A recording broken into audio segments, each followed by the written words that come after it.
Hello ഡിയസ്, 3 ചാപ്റ്ററുകൾ connect ചെയ്തുകൊണ്ടുള്ള ഒരു A+ question ആണ് നമ്മൾ ഡിസ്കസ് ചെയ്യാൻ പോകുന്നത്. വളരെ ശ്രദ്ധിച്ച് ചെയ്താൽ മാത്രമേ നിങ്ങൾക്ക് ഈ ഒരു ക്വസ്റ്റ്യൻ ശരിയാക്കാൻ പറ്റുള്ളൂ. നാളത്തെ എക്സാമിന് ഈ ക്വസ്റ്റ്യൻ കണ്ടിട്ട് പേടിക്കരുത്. അതുകൊണ്ടാണ് അത്രയും ഇമ്പോർട്ടൻ്റ് ആയിട്ടുള്ള ഈ ഒരു ചോദ്യം ഇന്ന് ഞാൻ ചെയ്തു തരുന്നത്. എല്ലാവരും ശ്രദ്ധിച്ചിരിക്കുക, അവസാനം വരെ ശ്രദ്ധിച്ച് കാണുക. ഓക്കെ, അപ്പോൾ ചോദ്യത്തിലേക്ക് നോക്കാം. ഇവിടെ തന്നിട്ടുണ്ട് ഫിഗറിൽ AP-യും PR-ഉം RB-യും ഈക്വൽ ആണ്. എന്താ തന്നിട്ടുള്ളത്? AP is equal to PR is equal to RB. ഇത് മൂന്നും ഈക്വലാണ്. ഇത് മൂന്നും ഈക്വൽ ആണെങ്കിൽ ഇവർ തമ്മിലുള്ള റേഷ്യോ എത്രയാ മക്കളെ? അപ്പം എഴുതി വെച്ചോ. AP is to PR is to RB എന്ന് പറയുന്നത്, AP-യും PR-ഉം RB-യും തമ്മിലുള്ള റേഷ്യോ 1:1:1 ആണ്. ഈക്വൽ ആണെങ്കിൽ റേഷ്യോ എന്താ? 1:1:1 ആണ്. അതേപോലെ ചിത്രത്തിൽ മറ്റൊരു കാര്യം കൂടെ തന്നിട്ടുണ്ട്. ഈ 3 ആംഗിളുകൾ, ആംഗിൾ APQ, ശ്രദ്ധിക്കണേ, APQ എന്ന് പറയുന്നതും ARS എന്ന് പറയുന്നതും ABC എന്ന് പറയുന്നതും 90 ഡിഗ്രി ആണ്. ഏതൊക്കെ angle? Angle APQ is equal to angle APQ is equal to angle ARS is equal to angle ABC is equal to 90 degree തന്നിട്ടുണ്ട് ചോദ്യത്തിൽ. ഫിഗറിലേക്ക് നോക്ക്, ഫിഗറിൽ തന്നിട്ടുണ്ട് ഈ 3 ആംഗിളും 90 ഡിഗ്രി ആണ്. ഇത് മൂന്നും 90 ഡിഗ്രി ആണെങ്കിൽ അതിൽ നിന്ന് നിങ്ങൾക്ക് എന്ത് പറയാം? PQ is parallel to RS is parallel to BC. ശരിയല്ലേ? അതിൽ നമുക്ക് എന്ത് കിട്ടും? PQ parallel to RS parallel to BC. ഇത് മൂന്നും പാരലൽ ആണ് എന്ന കാര്യം കൂടെ ഇവിടെ നിങ്ങൾക്ക് കിട്ടും. അപ്പോൾ AP-യും PR-ഉം RB-യും ഈക്വൽ ആയതുകൊണ്ട് ഈ നീളം ഞാൻ X എന്ന് എടുക്കുന്നു. ഓക്കെ ആണോ?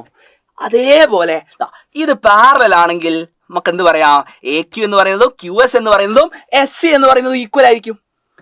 Okay, therefore AQ is equal to QS is equal to SC.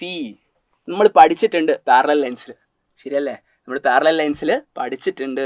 Parallel ലൈനുകൾ 2 ലൈൻസിനെ കട്ട് ചെയ്യുന്നത് ഒരേ റേഷ്യോയിലായിരിക്കും.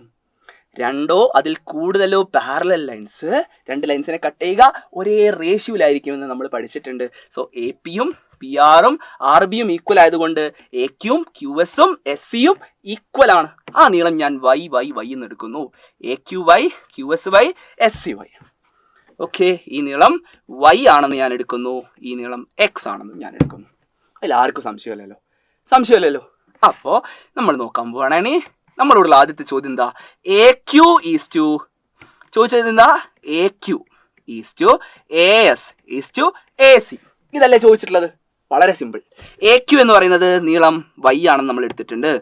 ASO Yയും 2y, ശരിയല്ലേ? AC 3y. സംശയമല്ല 3y. അപ്പോ സിമ്പിൾ 3 y ക്യാൻസൽ ചെയ്താൽ 1:, റേഷ്യോ എത്രയാ? 1:, ദാറ്റ് ഈസ് ഈക്വൽ ടു 1:2:3. 1:2:3 എന്ന് നിങ്ങൾക്ക് ആൻസർ കിട്ടും. 1:2:3 ആണ് നമ്മളുടെ റേഷ്യോ. അടുത്ത ചോദ്യം, PQ is to RS is to BC. എന്താ ചോദിച്ചില്ലേ? PQ-യും RS-ഉം BC-യും. PQ RS BC. മക്കളെ, നിങ്ങൾ 3 ട്രയാങ്കിൾ നോക്ക്. ഈ 3 ട്രയാങ്കിൾ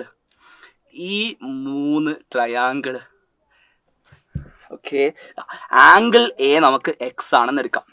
ആംഗിൾ A X ആണെന്ന് എടുത്തു കഴിഞ്ഞാൽ നിങ്ങൾക്ക് നോക്കാം, let angle A is equal to X. therefore 2 angle equal ആയാൽ തന്നെ മൂന്നാമത്തെ ആംഗിൾ ഈക്വൽ അല്ലേ? 2 ആംഗിൾ നോക്കടാ, ഈ 2 ആംഗിൾ ഈക്വൽ. X ഇത് 90 ആണെങ്കിൽ മൂന്നാമത്തെ ആംഗിൾ 90 മൈനസ് X, മൂന്നാമത്തെ ആംഗിൾ 90 മൈനസ് X, മൂന്നാമത്തെ ആംഗിൾ 90 മൈനസ് X ആണല്ലോ? ആണ്. അതുകൊണ്ട് തന്നെ നമുക്ക് എന്ത് പറയാം? ഈ 3 ട്രയാങ്കിളും സിമിലർ ആണ് അല്ലേ? Triangle APQ is similar to triangle ARS is similar to triangle, ഏതാണ് മൂന്നാമത്തെ triangle? ABC.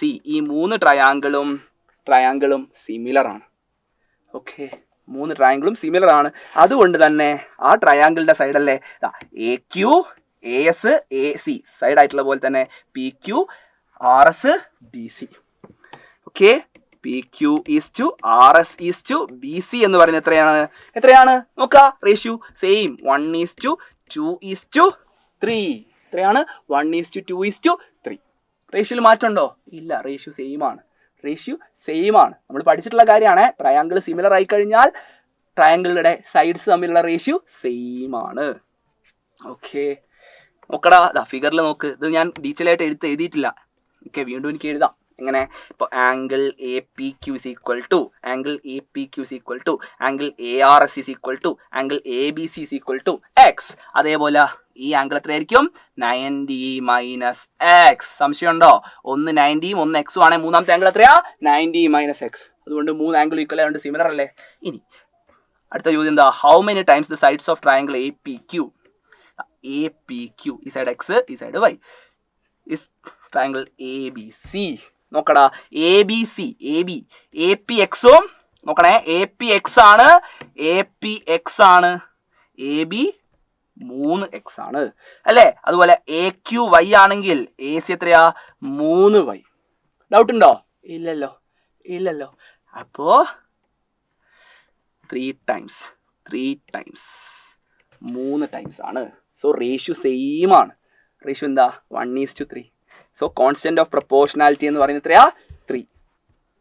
Okay, സംശയമില്ലല്ലോ. Constant of proportionality കാണാൻ, ഇതിലെ ഡി ക്വസ്റ്റ്യൻ കാണാൻ, കോൺസ്റ്റന്റ് ഓഫ് പ്രൊപ്പോർഷണാലിറ്റി കാണാൻ നിങ്ങൾ നോക്കുക, ഡിവൈഡ് ചെയ്ത് നോക്കാം. നമുക്ക് വലിയ ട്രയാങ്കിൾ ഏതാ? എ ബി സിന്റെ side A B divided by A P ചെയ്താലും A C divide by A Q ചെയ്താലും അതേപോലെ B C divided by P Q ചെയ്താലും മക്കളെ നിങ്ങൾക്ക് എന്താ കിട്ടുക? 3 ടൈംസ്. ശരിയല്ലേ? 3 times. So 3 is the constant of proportionality. Divide ചെയ്താൽ കിട്ടുന്നത് 3 ആയിരിക്കും. ഇവർ തമ്മിലുള്ള റേഷ്യോ 1:2:3 ആയതുകൊണ്ട് തന്നെ എനിക്ക് പറയാം ഇത് Z ആണ്, ഇത് 2 Z ആണ്, ഇത് 3 Z ആണ്. ഓക്കെ ആണേ? സംശയമില്ലല്ലോ. വളരെ വളരെ ഈസി ആയിട്ട് ഇത് എക്സ് വൈ സെഡ് വന്ന പോലെ തന്നെ ഇത് Z ആണെങ്കിൽ ഇത് എത്രയാ? 2 Z, ഇത് 3 Z. ഓക്കെ ആണേ? സംശയമില്ലല്ലോ. പി ക്യു 8 സെന്റിമീറ്റർ ആണെങ്കിൽ ബി സി എത്രയാ? പി ക്യു എന്ന് പറയുന്നത് Z ആണ്, അത് 8 സെന്റിമീറ്റർ. അപ്പോൾ ബി സി എത്രയാ? ബി സി എന്ന് പറയുന്നത് 3 Z അല്ലേ? സംശയമുണ്ടോ? P Q R S B C തമ്മിലുള്ള റേഷ്യോ 1:2:3 ആണ്. അപ്പോൾ പി ക്യു എന്ന് പറയുന്നത് 1 Z, ആർ എസ് എന്ന് പറയുന്നത് 2 Z, അതേപോലെ ബി സി എന്ന് പറയുന്നത് 3 Z. സോ 3 Z ആണ്. 3 Z എത്രയാ? 3 × 8 that is equal to 24 centimetre. ഈ രീതിയിൽ നിങ്ങൾക്ക് വളരെ ഈസി ആയിട്ട് ചെയ്യാം. അതായത് ട്രയാങ്കിളുകൾ സിമിലർ ആയി കഴിഞ്ഞാൽ അവരുടെ സൈഡുകൾ തമ്മിലുള്ള റേഷ്യോ സെയിം ആണ്. റേഷ്യോ സെയിം ആവുന്നതിനെയാണ് നമ്മൾ പ്രപ്പോർഷൻ അഥവാ അനുപാതം എന്ന് പറയുന്നത്. അംശബന്ധം മാറാതിരിക്കുന്നതിനെയാണ് പ്രപ്പോർഷൻ എന്ന് പറയുന്നത്. ചിലർക്ക് ദഹിച്ചിട്ടുണ്ടാവില്ല എന്ന് എനിക്കറിയാം, പക്ഷേ കൃത്യമായിട്ട് ഇത് മനസ്സിലാക്കുക. ഓക്കെ, ഇതൊരു കിണ്ണം കാച്ചിയ ക്വസ്റ്റ്യൻ ആണ്. സോ മനസ്സിലാക്കുക. ഓക്കെ ആണേ? സോ ബാക്കിയുള്ള കാര്യങ്ങളൊക്കെ നമുക്ക് ലൈവിൽ ഡിസ്കസ് ചെയ്യാം. നമുക്ക് വീണ്ടും കാണാം. അതുവരേക്കും ബൈ.